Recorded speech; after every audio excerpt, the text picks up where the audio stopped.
Welcome to My Minutes, your personal generative AI podcast. We're diving into something really interesting today, the idea of play quotient, or how well you engage with leisure and fun. It's more important than we think, right? I mean, we've all scrolled through social media, seen everyone else seemingly having a blast, and felt inadequate. Totally. The article we're discussing starts with that exact feeling, that pang of everyone's having fun but me. It's so relatable. Yeah, it talks about that play shame, that feeling of guilt for not being productive. Even in our downtime, it's like we're programmed to always be doing something. And that's where play quotient, or AI, comes in. It's about rediscovering that inherent joy in, well, playing. The article actually highlights some pretty compelling benefits of having a high play quotient, like increased happiness and resilience. Oh, really? Tell me more about that. Hmm. So studies show that regular engagement in leisure activities is linked to lower stress levels, better mood, even improved physical health. It's not just about vegging out, though. It's about actively choosing activities you enjoy and that challenge you. So, like, instead of passively scrolling, you're actively engaged? Makes sense. Exactly. And get this, play can actually boost your resilience. It teaches you to handle setbacks, navigate challenges, and bounce back from disappointments. It's like a mini simulator for real life. I like that. A mini simulator. The article also mentions social benefits, right? Definitely. Shared hobbies can connect you with others, expand your social circle, and even open up career opportunities. The article gives an example of someone who got hired because they shared a passion for poker with their future boss. Crazy, right? It shows you never know where your interest might lead you. It also mentions something about improved work efficiency. Hmm. Yeah. Having a hobby you're passionate about can actually make you more productive at work. It gives you something to look forward to, a way to recharge, and a different mental space to operate in. So it's about that balance, that mental refresh. I get it. Exactly. And the article makes a great point about how high play quotient individuals approach life with a sense of curiosity and wonder.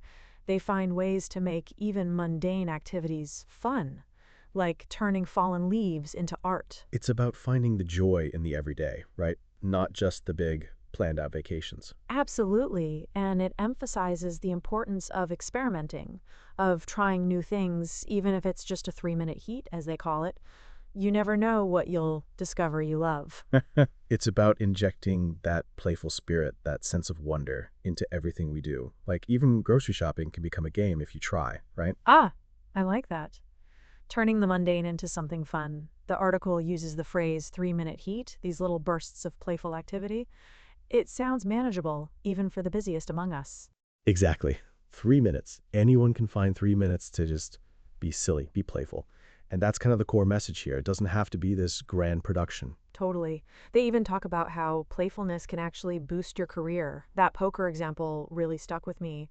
It speaks to the power of shared interests, right? So true. You find common ground, build rapport, and who knows, maybe it leads to a job offer. It's like your play quotient becomes a networking tool. It's almost like a secret weapon. And, the article also delves into the science behind all this. It's not just anecdotal. There are actual studies linking leisure activities to lower stress. It even mentions a study from psychosomatic medicine. Did you catch that? Oh yeah? The one about psychological well-being? I think I skimmed over that part. What does it say? Well, it basically confirms that engaging in enjoyable leisure activities is linked to significantly better mood and even improved physical health. Which honestly isn't surprising, but it's nice to see the research backing it up. It's that validation we all crave, right? See? I knew having fun was good for me. Exactly, and it ties in with the book The Fun Habit mentioned in the article, the one about the disciplined pursuit of joy. Sounds interesting, right? It does. It's like we're so disciplined about everything else, work, fitness, diet, but fun? We kind of leave that to chance. Yeah. This play quotient concept really challenges that mindset. It puts fun on the calendar, makes it a priority, and not in a forced way, but in a way that celebrates that inherent human need for joy and wonder. So we were talking about play quotient and this whole idea of making fun a priority. It's really resonating with me, especially that bit about the disciplined pursuit of joy. Right? Like scheduling gym time, but for fun. I mean, who does that? But it makes so much sense. Totally. It's like we schedule everything else. Why not joy? The article mentioned the fun habit, which seems like a great resource for actually putting this into practice. Yeah, I'm definitely adding that to my reading list. You know, what I find interesting is the science behind it all. This isn't just some fluffy self-help stuff. The article cites actual studies. Okay. Like what studies? Well, there's one from psychosomatic medicine that links leisure activities to better mood and physical health. And there's another, I think it was in leisure sciences, that talks about using leisure to overcome negative life events. Pretty powerful stuff. Wow, leisure is a tool for resilience. I need to look into that. Yeah, it frames leisure as a resource for self protection, self restoration, even personal transformation. It's not just about having fun, it's about using fun to cope, to grow. That's fascinating. So it's almost like a therapeutic tool? Exactly. And then there's this other study from the Journal of Happiness Studies. Oh, yeah? The one about older adults? Yeah, that one. It focuses on sport participation and happiness and how social connection plays a role. It kind of reinforces the social benefits we were talking about earlier, but specifically for older adults. Right, the poker player and the job offer. It's all connected. It's not just about individual happiness, but also building community. Exactly. And it all comes back to that core idea of play, of actively engaging in activities that bring you joy, connect you with others, and help you navigate the ups and downs of life. So we were talking about play quotient and this idea of really prioritizing fun. But what struck me is this research from the Journal of Vocational Behavior. Oh, yeah? The one about leisure activities and sustainable careers? Exactly. It's not just about having fun in the moment, but how leisure can actually contribute to a longer, more fulfilling career. It's like investing in your downtime, almost, so it pays off later. That's the idea. It talks about leisure seriousness and work leisure similarity, like how seriously you take your hobbies and how much they relate to your work. So someone who's super into coding and then also builds robots in their free time, that kind of thing? Precisely. It's not just goofing off, but a real investment in skills and passions that can actually enhance your professional life.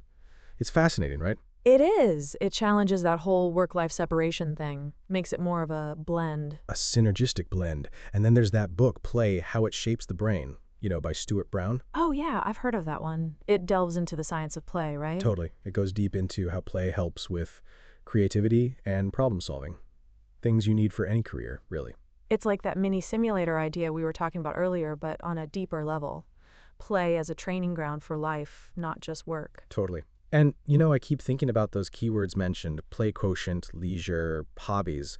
It's all about that intentional pursuit of joy and how it ripples out into all areas of our lives. Right. It's not just about feeling good, it's about building a stronger self, a more resilient self, a more playful self.